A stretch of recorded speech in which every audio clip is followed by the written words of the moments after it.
about the effects of the development of Heartside from the actual homeless patrons' point of view. We actually interviewed 3 people. We only cut one guy just because he sort of just repeated what the other people said. We found some really good people, and they basically just talked about their life, the services they use. It was interesting because we learned that they felt there were too many social services down there, to their opinion. These are people who use them every day.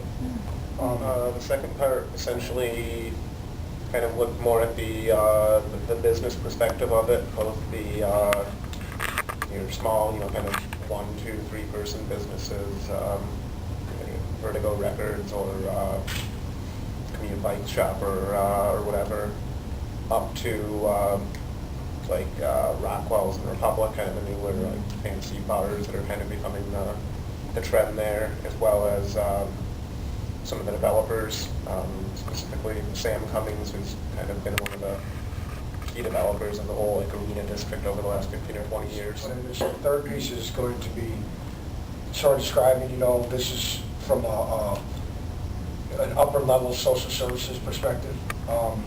We're actually trying to contact the GRPD as well right now, try to get their perspective on, what the business owners say that, there's not much policing going on when it comes to loitering and things like that, and see what they have to say about it.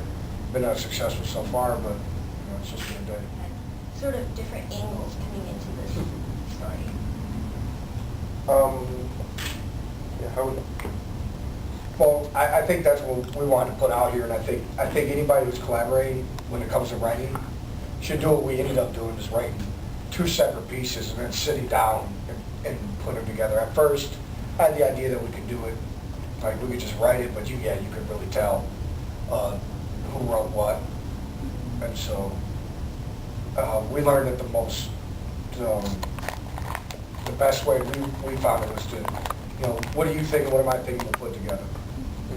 Did you ever run into a time when you both had very opposing views and one wasn't willing to compromise? I wouldn't say that necessarily. I think we certainly had different views, obviously, on certain issues, but I think they weren't radically different anyway, Okay. and yeah, I think we were able to compromise pretty easily.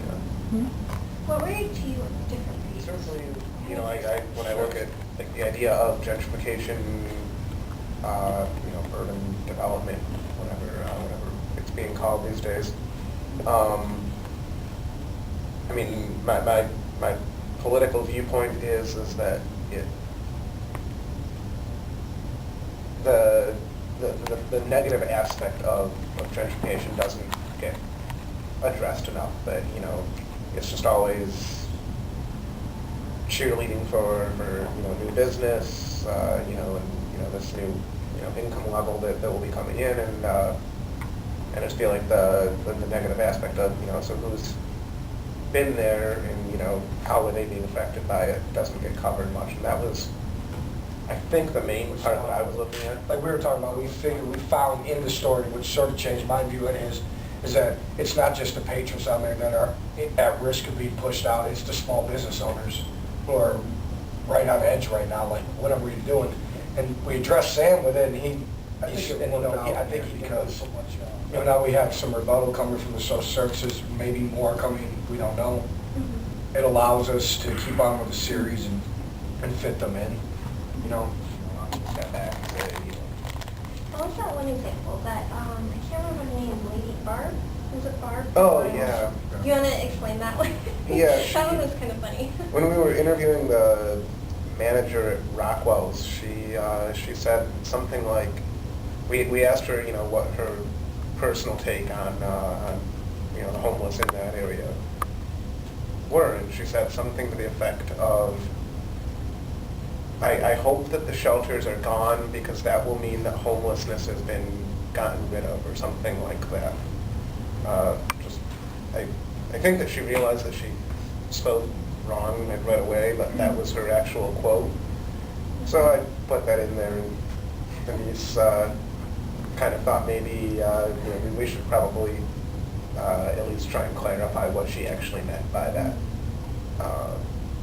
So yeah, I guess that was a good example of where I think definitely having somebody take a look at at what you write before you publish it is a very good thing.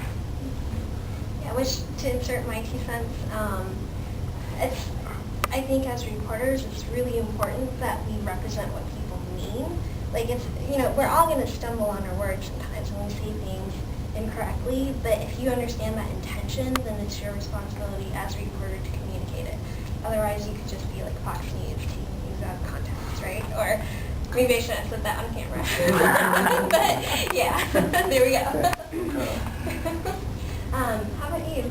Did you feel like the editorial process helped? Oh, yes. I mean, I've had, like 20 stories. I make sure you look at them, because I feel the same as him. And it's funny you brought that up, because I think that was the only where we ran into a lot of yes or no's was people's quotes, because we didn't know, I mean, this could make you look, this could upset people. This could, and they could, ultimately somewhat get upset with us, which we didn't really care so much about, but the fact that we're not trying to make you look terrible, but this is what you said. And so with that process, it's good, because after we, say, I don't know, or yes or no, then you can look at it and say, because I think between me and him, we could probably write an article that really upset people if we didn't, step back and say, maybe this is too opinionated, or maybe this looks too bad. I figured that they would talk the story for us, and we would, sort of move it the way we needed it. But some people was like that, but some people like the Sam Cummings.